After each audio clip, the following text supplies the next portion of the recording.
Hello, welcome back. We have another book haul.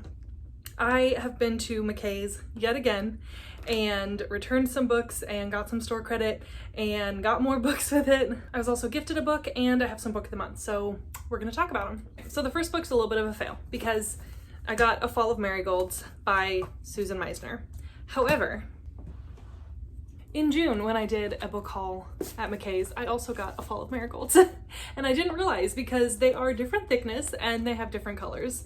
So one was 84 cents in trade credit, one was 70 cents in trade credit. So it's not a big deal, but I don't know how that happened. I looked for Susan Meisner books there a couple of times and struck out. I had no luck. So I was just so excited to see Susan Meisner books there that I didn't realize which one I already had. So 2 copies of this one. I know it takes place on September 11th, but then also has a dual timeline of 1911. I've been told this is about the Shirtwaist Fire, which is a part of history that I don't know a whole lot about. So I'm excited to read one of these copies. I don't know which one yet. And then when I'm done with them, if they're not a 5-star, they'll both go back to McKay's. So we have a book that's actually been on my Amazon wishlist for a while, and this was 35 cents, but it's The 19th Wife by David Ebershoff. And this is about the wife of Brigham Young, who is the leader of the Mormon Church. And she was expelled from the Mormon Church and outcast, and she started this crusade to end polygamy in the US. This is set in 1875, and it's a thick book. It's like 500 pages, but I've heard really good things.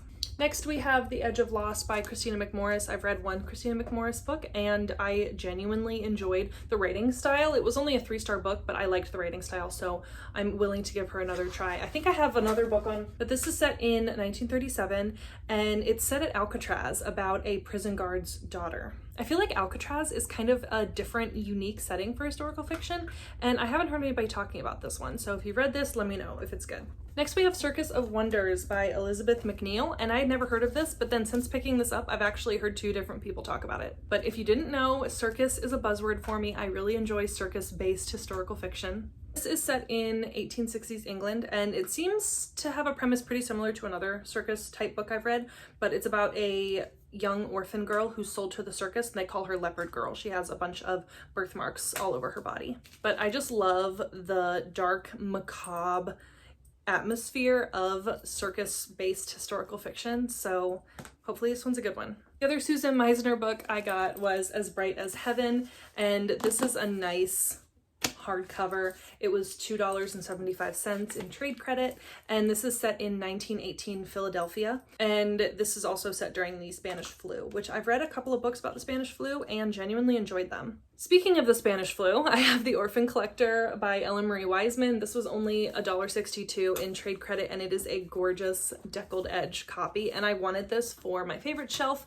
When I initially read it, I gave it 4 stars, but it quickly grew to be a 5-star for me. And it's again set in Philly during the Spanish flu, and a girl and her baby brothers are left orphaned, and she's trying to take care of them, and then in the midst of trying to do that, she is sent to an orphanage, and there's this whole subplot about this woman who poses as a nurse and steals children from people, like people who are in poverty and afraid of the flu. She says, like, let me take your child and take care of them, and then she sells them to wealthy couples that want to buy a child.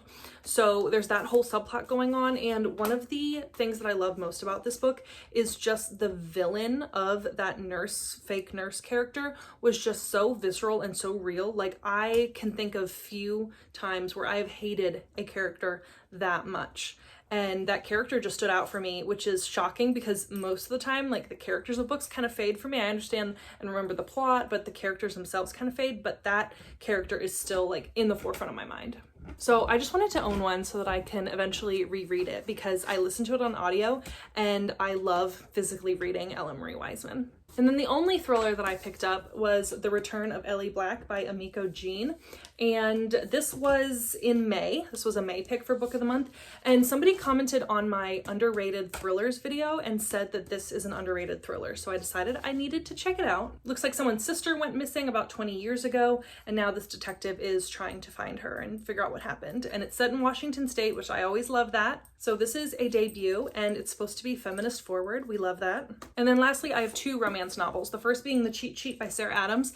I've never really felt the urge to pick up Sarah Adams' more recent stories, but this one's always intrigued me because of the ballet dancer. And if you didn't know, I have done ballet and other forms of dance for all but maybe 5 years of my life, and I actually teach ballet and other forms of dance and have taught at the same dance studio for almost 10 years now, so it's a huge part of my life. But I believe this is like a friend zone type of friends to lovers story between a football player and a ballet dancer, and I'm here for it. And then last but not least, we have Business or Pleasure by Rachel Lynn Solomon. I did read the X Talk and I genuinely enjoyed that, so I was interested to pick this one up. I think this is a friends with benefits to lovers, maybe. The person has a one-night stand and then realizes that the person they had a one-night stand with is actually their ghostwriter.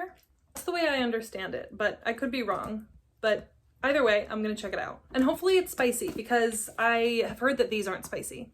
Okay, those were all of the books that I picked up at McKay's with my trade credit. And then let's talk about the 3 other books that I have received recently. The first being a gift, yet another Susan Meisner book. I should do a vlog, I guess, on Susan Meisner books, huh?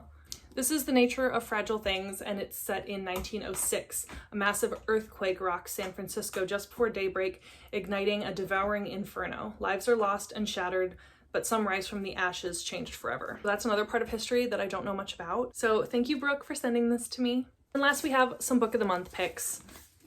So we have my August pick, which was The Wedding People by Allison Espach.